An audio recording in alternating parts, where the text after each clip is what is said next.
जय भवानी। छत्रपती संभाजी महाराज की। हिंदुहृदय सम्राट बाळासाहेब ठाकरे यांचा, गुरुवर्य धर्मवीर आनंदीगे साहेबांचा। व्यासपीठावर उपस्थित महायुतीच्या प्रचार सभेला राज्याचे लोकप्रिय मुख्यमंत्री देवेंद्र फडणवीसजी, केंद्रीय मंत्री रामदास आठवलेजी, केंद्रीय मंत्री पीयूष गोयलजी, शिवसेनेचे ज्येष्ठ नेते रामदास कदमजी, प्रदेश अध्यक्ष रवींद्र चव्हाणजी, विनोद तावडेजी, आशिष शेलारजी, मंगलप्रभात लुडाजी, उदय सामंतजी, अध्यक्ष मुंबई अमित साटमजी, मंत्री योगेश कदमजी, राहुल शेवाळेजी, सगळे आमदार, खूप लोकांची नावं त्याच्यात वेळ जाईल, उपस्थित सर्व महायुतीचे खासदार, आमदार आणि आमच्या मीनाताई पण आहेत, आणि समोर जमलेल्या माझ्या लाडक्या बहिणींनो आणि लाडक्या भावांनो, नमस्कार। आज या शिवतीर्थावर विराट सभा होती आहे। खरं म्हणजे या शिवतीर्थाचं आणि शिवसेनेचं अतूट नातं आहे। आता महायुतीचंही अतूट नातं आहे। इथे समोरच आपलं दैवत बाळासाहेबांचं स्मृतिस्थळ आहे। मागे ज्यांनी आपल्याला संविधान दिलं, बाबासाहेबांची चैत्यभूमी आहे। इकडे सावरकर स्मारक आहे। या तिन्ही महापुरुषांच्या साक्षीनं ही आज इथं विराट महासभा होती आहे। आणि खऱ्या अर्थाने शिवतीर्थावरची ही प्रचार सभा नाही, तर परिवर्तनाची नांदी आहे, बदलाची नांदी आहे, असं म्हटलं तर वावगं ठरणार नाही। काल इथं एक सभा झाली, त्यात नेहमीचेच शिव्याशाप, टोमणे, टीका करून गेले। आता त्याची आम्हालाही सवय झाली आहे, तुम्हालाही सवय झाली आहे। त्यांच्याकडे मुद्देच नाहीत, त्यामुळे बोलणार काय। मात्र आपली ही सभा कुणालाही उत्तर देण्यासाठी नाही, तर गेल्या 3-3.5 वर्षामध्ये महायुतीने केलेल्या कामाचा, मुंबईसाठी केलेल्या कामाचा लेखाजोखा आणि पुढच्या 5 वर्षात आम्ही काय करणार आहे ते सांगण्यासाठी ही सभा आहे। विकासाचा अजेंडा घेऊन आम्ही पुढे जातोय। तुम्हाला माहित आहे, या आरोपानं मी कधी आरोपाने उत्तर दिलं नाही, टीकेला टीकेने उत्तर दिलं नाही। मी नेहमी आरोपाला कामातून उत्तर दिलं आणि कामातूनच उत्तर देतो। आता भावनेचं नाही, तर विकासाचं राजकारण या ठिकाणी लोकांना अपेक्षित आहे आणि आम्ही तेच केलं आणि तेच करणार। भावनेचं नाही तर विकासाचं राजकारण। विकसित भारत, विकसित महाराष्ट्र आणि विकसित मुंबई हे बाळासाहेबांचं स्वप्न होतं। ते स्वप्न आपण साकार करतोय, ती जबाबदारी आम्ही घेतलेली आहे। मुंबई महाराष्ट्राचा मानबिंदू आहे। ही देशाची आर्थिक राजधानी आहे। आर्थिक राजधानी ती असली पाहिजे आणि आर्थिक राजधानी सारखीच ती असली पाहिजे आणि दिसलीही पाहिजे, हे आम्ही महायुतीने ठरवलेलं आहे।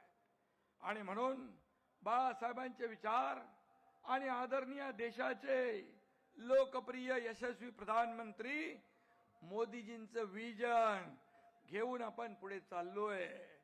मुंबईच्या सर्वांगीण विकासासाठी अहोरात्र आपण काम करतोय आणि म्हणून यापुढे देखील फक्त विकास, विकास आणि विकास हाच अजेंडा आहे आपला.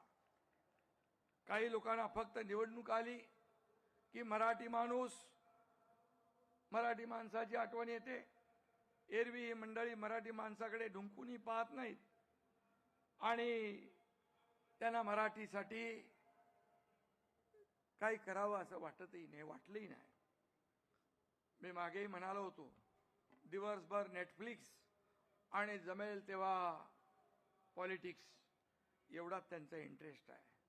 आणि म्हणून 5 साल घर में और चुनाव आया तो मुंबई खतरे में, अशा प्रकारचं नेहमीचं पालपूत जे आहे ते लावतात.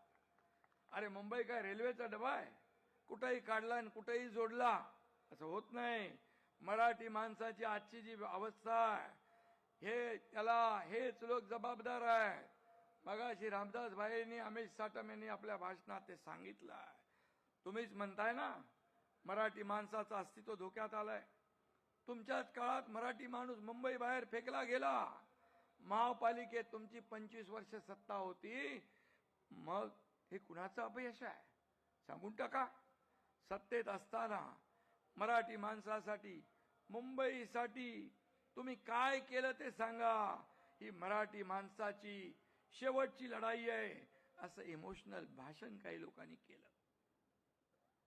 पण मराठी माणसाचं अस्तित्व कधी धोक्यात नव्हतं, आजही नाही आणि उद्याही ते धोक्यात राहणार नाही.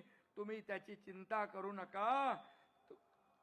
तुमचं अस्तित्व धोक्यात आलंय, तुमचं राजकारण मात्र धोक्यात आलंय. परंतु मराठी माणसाचं हित जपायला, मुंबईचं हित जपायला आम्ही समर्थ आहोत. देवेंद्रजी इथे आहेत, मी ते तुमच्या समोर आहे आणि मराठी माणूस आमच्या सोबत आहे. मराठी माणूस. अरे एकनाथ शिंदे का मराठी नाही? देवेंद्र फडणवीसजी काय मराठी नाहीत?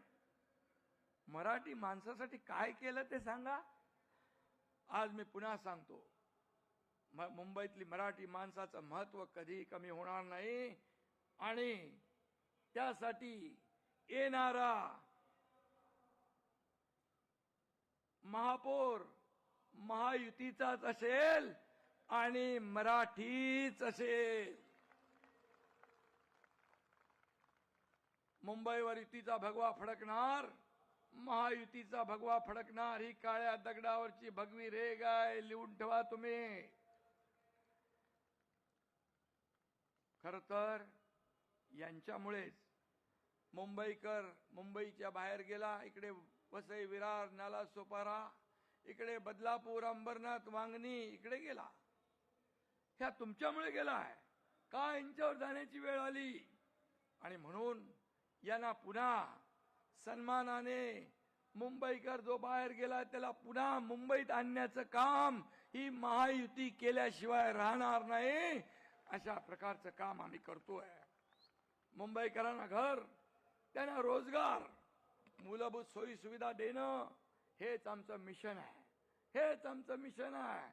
देवेंद्रजीने आम्ही ठरवलेलं आहे, आता मुंबईकर जो गेलाय बाहेर, जो रडतोय, त्याला भाडं नाही, बेघर झालाय, त्याला पुन्हा मुंबईत आणू, हे आम्ही ठरवलेलं आहे. हा संकल्प आम्ही केलेला आहे. आम्ही हवेत बोलत नाही, आमचं काम बोलतंय. 3.5 वर्षाचं काम बघा, डोळ्यांनी बघा आणि मग बोला आमच्यावर. आमचं no settlement, only development. No settlement, only development हा आमचा अजेंडा आहे. त्यांचं करप्शन फर्स्ट होतं, आमचं मुंबई फर्स्ट आहे. मुंबई फर्स्ट. आणि म्हणून आम्ही मराठी माणसासाठी काय केलं ते मी सांगतो. नीट ऐका तुम्ही, ऐका. 20,000 इमारतींना ओसी देण्याचा निर्णय आमच्या महायुती सरकारने घेतला. 20,000 इमारती, 20,000 लोक नाहीत. पागडी मुक्त मुंबई करण्याचा निर्णय आमच्या महायुती सरकारने घेतला. फनेल झोन मध्ये अडकलेलं रिडेव्हलपमेंट करण्याचा निर्णय आमच्या सरकारने घेतला.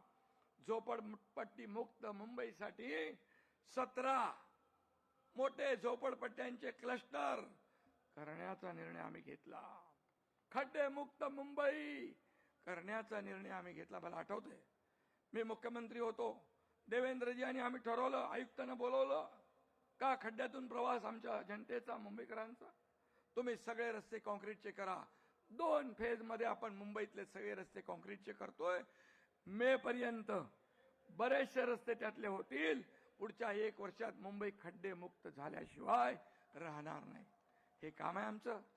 हे काम केलंय. म्हाडा इमारतींच्या पुनर्विकासासाठी क्लस्टर योजना आम्ही आणली आहे. मगाशी सांगितलं गिरणी कामगारांचं, तुम्ही एक तरी गिरणी कामगार घर दिला? आम्ही साठम इथं बसलेत, 10 ते 12 हजार गिरणी कामगारांना महायुतीने घरं दिली आणि आणखी 1 लाख गिरणी कामगारांना मुंबई आणि MMR मध्ये महायुती घरं देणार. कारण मुंबईकर मुंबईसाठी खपलाय. आम्ही स्वतःची घर भरणारे नाही, लोकांना घर देणारे आहोत. आम्ही देणारे आहोत, आम्ही घेणारे नाही. 3.5 वर्षात पाहिलंय तुम्ही, लाखो मुंबईकरांना, मराठी माणसांना त्याचा फायदा होईल. त्यांच्या काळातलं एक तरी काम सांगा. उलट आधी जी कामं सुरू होती, जे देवेंद्रजी मुख्यमंत्री असताना, हे झाल्यानंतर, हे मुख्यमंत्री झाल्यानंतर त्याला स्टे दिला, स्पीड ब्रेकर आणला, सगळं ठप्प केलं. मेट्रो 3चा प्रवास रोखला. पण आमचं सरकार आल्यानंतर सगळे स्पीड ब्रेकर हटवले. मेट्रोचं स्पीड ब्रेकर हटवलं. मेट्रो चालू झाली, कारशेड सुरू झाला, रस्त्याचं काम सुरू झालं, समृद्धीचं काम सुरू झालं, बुलेट ट्रेनचं काम सुरू झालं, सगळं सुरू झालं. अटल सेतूचं काम सुरू झालं. या लोकांनी काम रोखलं म्हणून 10,000 कोटींचा खर्च वाढला. हा खर्च तुमच्या खिशातून आम्ही वसूल करायचा का? तुमच्या अडेल तट्टू भूमिकेमुळे तुम्ही हे प्रकल्प रोखले. मुंबईकरांचे हाल झाले. लोकल गर्दीमध्ये लोक गुदमरले. याला जबाबदार कोण? खरं तर हे लोक विकास विरोधी, अँटी डेव्हलपमेंट आपण म्हणतो ना, तशा प्रकारचे लोक आपण पाहिले. मुंबईत सुरू असलेल्या पुनर्विकासाच्या कामामुळं यांना खोकला होतो म्हणे, कुठेतरी म्हणाले. पण वर्षानुवर्षे झोपडपट्ट्यांमध्ये आणि धोकादायक इमारतीमध्ये राहणाऱ्या लोकांपेक्षा यांच्या स्वतःच्या खोकल्याचं कौतुक मोठं आहे. अरे, स्वतःच्या बंगल्याला परमिशन आणि गरिबांच्या घरांमुळे पोल्युशन होतंय, प्रदूषण होतंय. तुम्ही बंगल्यावर बंगले बांधा आणि या गोरगरिबांनी झोपडपट्टीमध्ये त्या बाथरूमच्या, टॉयलेटच्या पाण्यामध्ये, गटाराच्या पाण्याच्या बाजूला राहायचं, खितपत पडायचं. लोकांच्या वेदना जाणून घ्यायला कुणाचा जन्म कुठे झाला हे महत्वाचं नसतं. काहीतरी म्हणाले ते. आणि म्हणून सर्वसामान्यांसाठी कोण पोटतिडकीने काम करतोय ते महत्वाचं आहे. तुम्हाला कळणार कसं? देवेंद्रजी काय, मी काय, आम्ही ऑन फील्ड काम करणारे आहोत. आम्ही जमिनीवरचे कार्यकर्ते आहोत. तुम्ही घरात बसता. घरात बसलेल्यांना दुःख काय कळणार? लोकांची काय वेदना कळणार? आणि म्हणून मी एकच सांगतो, मागे पहलगाममध्ये हल्ला झाला, त्यात आपले हिंदू बांधव मारले गेले, मराठी माणसंही होती, आपल्या आया बहिणींचं कुंकू पुसलं गेलं, तेव्हा हे लंडनच्या थंड हवेत थंड बसले होते ना. या हल्ल्यानंतर या देशाचे प्रधानमंत्री दौरा अर्धवट सोडून भारतात परतले, पण यांनी काही लंडन सोडलं नाही. अरे, काय असा जीव अडकलाय तिकडं त्या लंडन मध्ये? असं काय आहे तिथे? काय आहे? घबाड आहे? जाऊ द्या, सगळी माहिती माझ्याकडे आहे, पण मी त्या खोलात जाऊ इच्छित नाही. यांच्याकडे पण आहे. आज जे लोक मराठी माणसाच्या नावाने गळे काढतात, ते निवडणूक संपल्यानंतर आराम करायला कुठे जातात ते तुम्हाला माहित आहे. आ परत येतील ना यांना मुंबईशी काही देणं घेणं नाही, मराठी माणसाशी काही देणं घेणं नाही.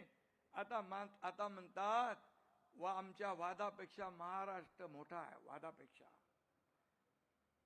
अरे मग मी म्हणतो 20 वर्षापूर्वी वेगळे का झालात? त्यावेळी तुमच्यासाठी महाराष्ट्र काय छोटा होता? तू तर दादरला राहतोस ना? मुंबईमध्ये एक एक्स्ट्रा बेडरूम हवा असेल तर थेट 10 स्टेशन लांब जावं लागतं. पण आता तसं होत नाहीये ना. आपल्या देवाभाऊंमुळे बीडीडी चाळ, रमाबाई आंबेडकर नगर इकडच्या रहिवाशांना राहत्या जागी मोठी मोठी घरं मिळतात. अरे आपल्याला फक्त या नेत्यांपासून मुंबईला पुन्हा एकदा वाचवायला हवं. त्यांच्या भूलथापांना भुलणार नाही, मुंबई आता थांबणार नाही.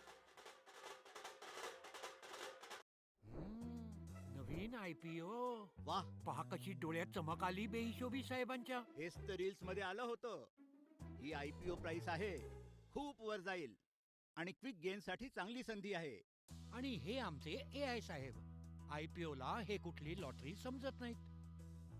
कंपनी काय करते, ट्रॅक रेकॉर्ड कसा आहे, योग्य प्राइस ब्रँड आहे की नाही, DRHP वाचावं लागतं, रिसर्च करावा लागतो. एवढं तर बघावंच लागतं ना. गोष्ट तर बरोबर आहे. हो. एवढा काय विचार करायचा? आणि मग लिस्टिंग तर IPO प्राइस पेक्षा कमी किंवा जास्त काहीही होऊ शकते. म्हणजे गेमच्या नादात काहीही होऊ शकतं.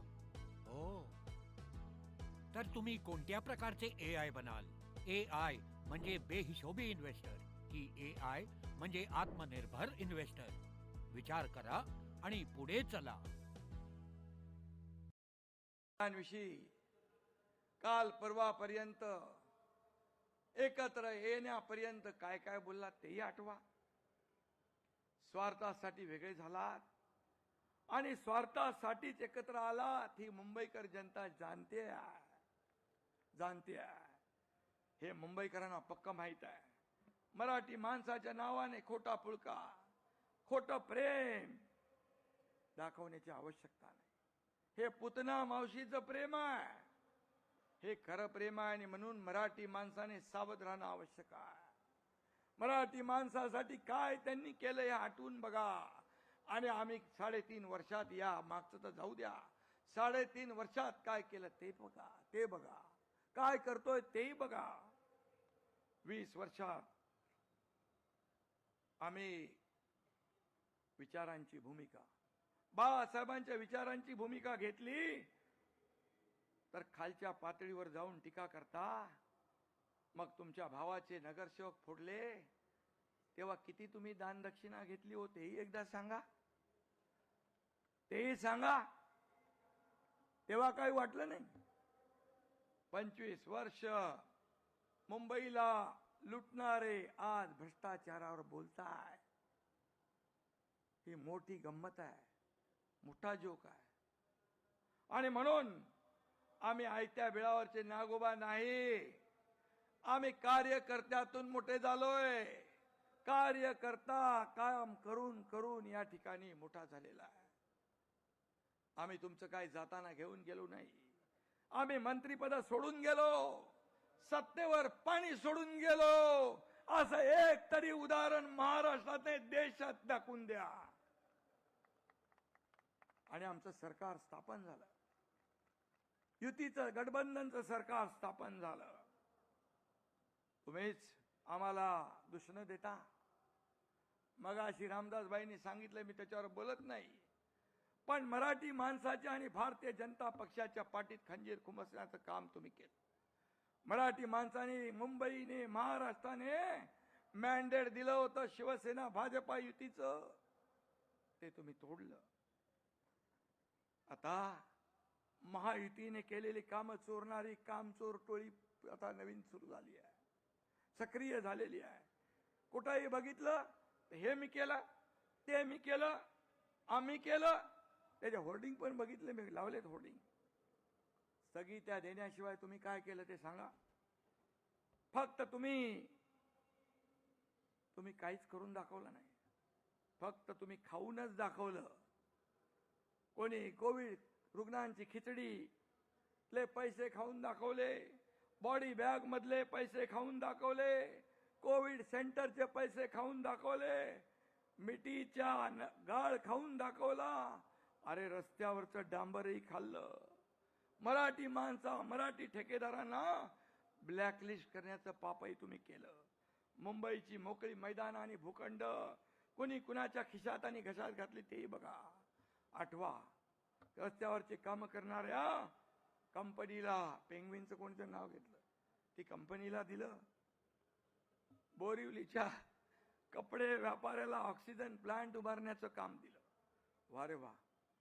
कोण आहे तुमचा लाडका रोमिल छेडा? मराठी मुलांनी यांच्यासाठी करायचा राडा आणि टेंडर घेणाऱ्यांचा रोमिल छडा. असं कसं होईल? जिथे टेंडर तिथे सरेंडर ही यांची नीती आहे. जिथे नाही कमिशन तिथे स्पीड ब्रेकर ही यांची नीती आहे. कसं चालणार? करून दाखवल्यासारखी होर्डिंग लावली ना, आता खाऊन दाखवलं त्याची होर्डिंग पण लावून टाका. काय काय खाल्लंय ते दाखवा त्याच्यावर. हा माझा सवाल आहे. कोविडमध्ये काम केलं म्हणून स्वतःची पाठ थोपटून घेतली घ्या, पण तुम्ही घरात होतात, आम्ही रस्त्यावर होतो. पीपी किट घालून फिरत होतो, हॉस्पिटलमध्ये सगळ्यांना दिलासा देत होतो, लोकांना भेटत होतो. तुम्ही काय करत होता? लोक मरत होती कोविडमध्ये, तुम्ही पैसे बनवत होता. यापेक्षा दुसरं काय पाप असू शकतं? आणि म्हणून पैशासाठी मुंबईच्या लोकांच्या जीवाशी खेळण्याचं काम केलं. किती किस्से वाचवायचे, जाऊ दे, ते किती किस्से वाचायला गेलो तर रात्र पुरणार नाही. आम्ही सत्तेवर येतात कोस्टलच्या कामाला गती दिली.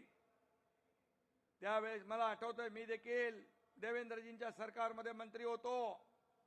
सर्व परवानग्या आणण्याचं काम मुख्यमंत्र्यांनी केलं. केंद्राच्या परवानग्या राज्याचं तर आम्ही दिल्या, पण मुंबई महापालिकेच्या परवानग्या पण 3-3 वर्ष लटकवल्या होत्या. तेव्हा काय बघितलं तुम्ही?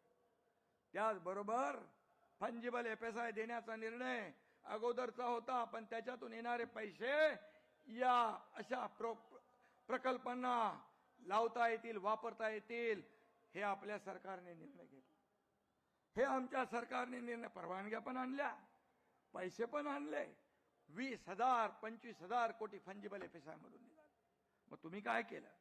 अरे भूमिपूजनाला देखील, साध्या भूमिपूजनाला लपून छपून केलं.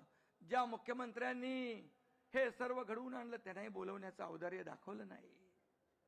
हा केवढा कदरूपणा आहे. आणि म्हणून आम्ही जाऊ देते. नरिमन पॉइंटचा माणूस बांद्र्याला 15 मिनिटात पोहोचतोय कोस्टल रोड मुळे. हा कोस्टल रोड आम्ही विरार पर्यंत नेणार आहोत. वर्सोवा ते भाईंदर, भाईंदर ते विरार. मुंबई 40 मिनिटात विरार पर्यंत, 15 मिनिटात बांद्र्यातून नरिमन पॉइंट. गेम चेंजर प्रकल्प आहे. मुंबई ईस्टर्न फ्रीवे सुद्धा ठाण्यापर्यंत आम्ही वाढवतोय, एलिव्हेटेड करतोय. मेट्रोच्या कामाला तुम्ही दिलेली स्थगिती उठवली. मगाशी मी सांगितलं, लाखो लोक आज प्रवास करतात. ठाणे, बोरिवली, गोरेगाव, मुलुंड, ऑरेंज गेट ते नरिमन पॉइंट असे भुयारी रस्ते, यामुळे मीरा भाईंदर ठाणे असा आउटर रिंग रोड तयार होतोय, मुंबईशी जोडला जातोय. त्यामुळे वाहतुकीवरचा ताण कमी होईल. विक्रोळी, कोपरखेरणे, महापे, दहिसर ही एक सगळी कनेक्टिव्हिटी तयार होते. MMR क्षेत्रात देखील लास्ट माईल कनेक्टिव्हिटी मिळाली पाहिजे म्हणून पॉट टॅक्सीचा देखील आम्ही उपक्रम सुरू करतोय. मुंबई ते नवी मुंबई विमानतळ मेट्रोने जोडतोय. काही मिनिटात मुंबईच्या एका टोकापासून दुसऱ्या टोकापर्यंत पोहोचता येईल. आम्ही अशा प्रकारचं जाळ निर्माण करतोय. मुंबईला अधिक जवळ आणतोय. आम्ही मुंबईला जोडतोय. आम्ही मुंबईला जोडणारे आहोत, तोडणारे नाही. तोडणारे नाही. त्यामुळे मुंबईतल्या प्रवासाचा वेळ वाचेल, खर्च वाचेल, कुटुंबाला जास्त वेळ देता येईल, त्याला आनंदी करता येईल, आणि म्हणून त्याच्या आयुष्यामध्ये आनंदाचे दिवस येतील. याला म्हणतात विकास. प्रवासाचा त्रास घरात बसणाऱ्या, घराबाहेर पडणाऱ्यांनाच कळतो. घरात बसणाऱ्यांना तो कसा कळेल? आणि म्हणून मुंबईचं प्रदूषण कमी करण्यासाठी आतापर्यंत STP नव्हते. हे छोट्या छोट्या शहरांमध्ये STP आहेत. कल्याण, डोंबिवली, ठाणे असे छोटे शहर जे बघितले तिथे STP आहेत. मुंबई सारख्या शहरात STP नाही. ते आम्ही सुरू केले. 1.5 वर्षात STPचे कामं पूर्ण होतील, प्रदूषण कमी होईल, समुद्रात काळं पाणी प्रदूषित पाणी जात आहे, निळं शार समुद्र होईल. हे आम्ही करतोय. रेसकोर्स येथे 300 एकराचा मोठा सेंट्रल पार्क उभा करतोय. मोठा ऑक्सिजन पार्क, 25 एकर जागा आम्ही महालक्ष्मी रेसकोर्स मधून घेतली आणि कोस्टल रोडचं 170 असं अंडरपास करून एकत्र जोडतोय. हे आमचं काम आहे. मुंबईकरांना कुणाच्या टोमणे मारण्यामध्ये इंटरेस्ट नाही. माझ्या आयुष्यात काय बदल होतोय, माझा प्रवास कसा सुकर होतोय, याला प्राधान्य मुंबईकर देणार. आम्हालाही काय मिळालं यापेक्षा आम्ही मुंबईला काय देणार याच्यात आम्हाला इंटरेस्ट आहे. मुंबईच्या पायाभूत सुविधांसह या शहरात रोजगार वाढला पाहिजे. आपल्याला मुंबईला फिनटेक कॅपिटल करायचं आहे. प्रधानमंत्री नरेंद्र मोदीजींनी तो निर्धार केला आहे. त्याचं प्लॅनिंगही सुरू आहे. मुख्यमंत्री दररोज वेळेवर बैठका घेत आहेत. या मुंबईला आर्थिक देशाची राजधानी आहे. जगभरातले लोक येतात आणि म्हणून global financial hub, fintech capital हे सगळं करतोय आपण. देशाला आर्थिक महासत्ता व्हायचं असेल त्यात मुंबईच्या विकासाचा महत्वाचं योगदान आवश्यक आहे. हे प्रधानमंत्री स्वतः सांगतायत. मोदीजींनी या मुंबईला महाराष्ट्राला 10 वर्षात 10 लाख कोटी दिले विकासाला. 10 लाख कोटी. काय दिलं? तुमच्या काळात तर काय मागायलाच गेले नाही. एवढा इगो होता, एवढा अहंकार होता. त्यामुळे राज्याचं नुकसान केलं. मराठी भाषेला आपल्या मोदीजींनी मराठी भाषेचा दर्जा आम्ही जे इथे निर्णय घेतला त्याला तात्काळ होकार दिला. आणि त्याच मोदीजींवर खालच्या पातळीवर तुम्ही टीका करताय. ज्यांनी बाळासाहेबांचं स्वप्न पूर्ण केलं, अयोध्येत राम मंदिर बांधलं, 370 कलम काश्मीरचं मोदीजींच्या मार्गदर्शनाखाली गृहमंत्री अमित भाईंनी केलं, त्यांना तुम्ही शिवाय देताय. थोडी तरी जनाची नाही तर मनाची. ठीक आहे, 76,000 कोटींचं बंदर आपल्याला पालघरला दिलं. तो विकासही तुमच्या डोळ्यात खुपतोय. आणि म्हणून 10 वर्षात प्रकल्प महाराष्ट्रात येत आहेत. महाराष्ट्राच्या ग्रोथ इंजिनला वेग येतोय. आता मुख्यमंत्री दावोसला जाणार आहेत. मी जेव्हा दावोसला गेलो तेव्हा परदेशी गुंतवणूक मोठ्या प्रमाणात. जेव्हा मुख्यमंत्री मागच्या वेळेस गेले तेव्हा देखील परदेशी गुंतवणूक आली. आता देखील मोठ्या प्रमाणात परदेशी गुंतवणूक येईल. रोजगार मिळेल. हे आमचं काम आहे. काम बोलतंय. आणि म्हणून जेव्हा प्रकल्प येत नाही तेव्हा महाराष्ट्र अन्याय होतो म्हणता, आणि प्रकल्प आले तर मुंबई तोडण्याचा डाव असं म्हणता. असं रडगाणं नेहमी तुम्ही गाता. तुमची दुटप्पी भूमिका लोकांना समजली आहे. महाविकास आघाडीच्या काळात महाराष्ट्रात एकही उद्योग आला नाही. महाराष्ट्र FDI मध्ये 3रा क्रमांकावर होता. गुजरात, कर्नाटक आपल्या महाराष्ट्राच्या पुढे होता. पण आपलं महायुतीचं सरकार आल्यानंतर महाराष्ट्र पुन्हा 1 नंबरला आला. आणि तुमच्या राजकारणापेक्षा महाराष्ट्र मोठा आहे म्हणताना मग महाराष्ट्राला 1 नंबर करण्यासाठी, 1 नंबर करण्यासाठी तसं वागून तरी दाखवा. कालच आमचा वचननामा प्रसिद्ध केला आहे. लाडक्या बहिणींना BST मध्ये 50% सवलत देण्याचा निर्णय आपल्या सरकारने घेतला. लाडक्या बहिणींना 5 लाख रुपये बिनव्याजी कर्ज देण्याचा निर्णय घेतला.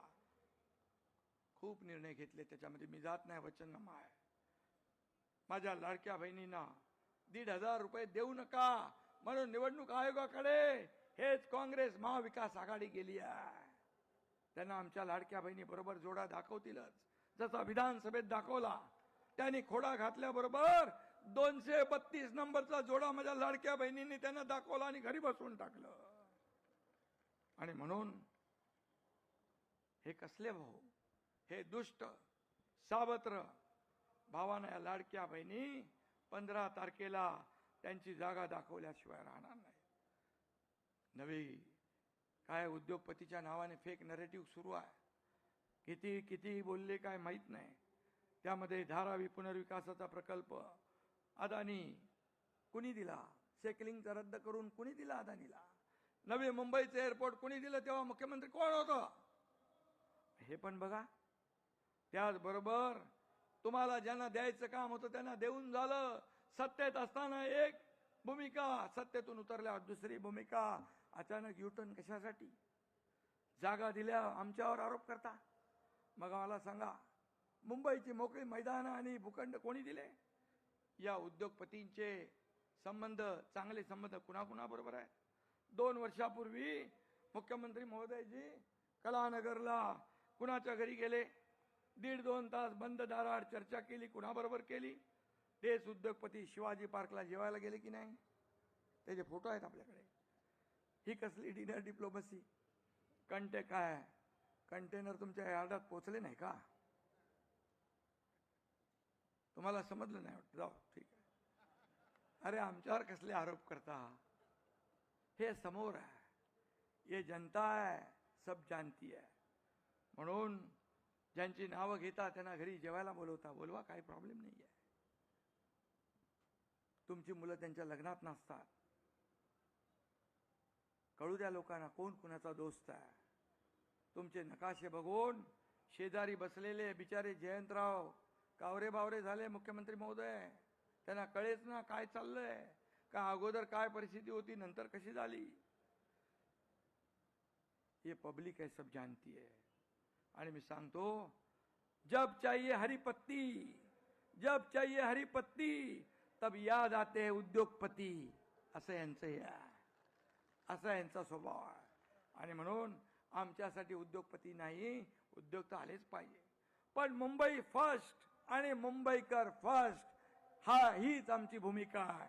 राज्यात उद्योग यायला पाहिजे, मराठी उद्योजक निर्माण व्हायला पाहिजे. यासाठी तुम्ही कधी प्रयत्न केले का? ते पण मराठी माणसाला एकदा सांगून टाका. मराठी तरुणाच्या हातात उद्योग देण्याऐवजी तुम्ही दगड देताय. कसली नीती आहे तुमची? मुंबईकडे फक्त सोन्याचं अंड देणारी कोंबडी म्हणून तुम्ही पाहिलं. आता सोन्याची अंडी देणारी कोंबडी कापायला तुम्ही निघालात. मुंबईकर सुज्ञ, मुंबईकर तुमच्या भूलथापानं बोलणार नाही. आणि मुंबईकर आता तुमच्या खोट्या प्रचाराला भुलणार नाही. भावनेच्या राजकारणाला बळी पडणार नाही. मी पुन्हा एकदा सांगतो, कोणी बाईका लाल आला तरी मुंबई महाराष्ट्रापासून कोणी तोडू शकणार नाही. आणि म्हणून आपल्याला मुंबईला अधिक गतिमान समृद्ध करायचं आहे. येणाऱ्या 15 तारखेला धनुष्यबाण आणि या कमळ या निशाणी समोर आपल्याला बटन दाबून महायुतीच्या सर्व उमेदवारांना विजयी करायचं आहे. ही विनंती आपल्याला करायला आलोय. आणि मुंबई महापालिकेवर महायुतीचाच भगवा फडकणार. आणि पुन्हा एकदा सांगतो, मुंबईचा महापौर मराठीच होणार. जय हिंद, जय महाराष्ट्र.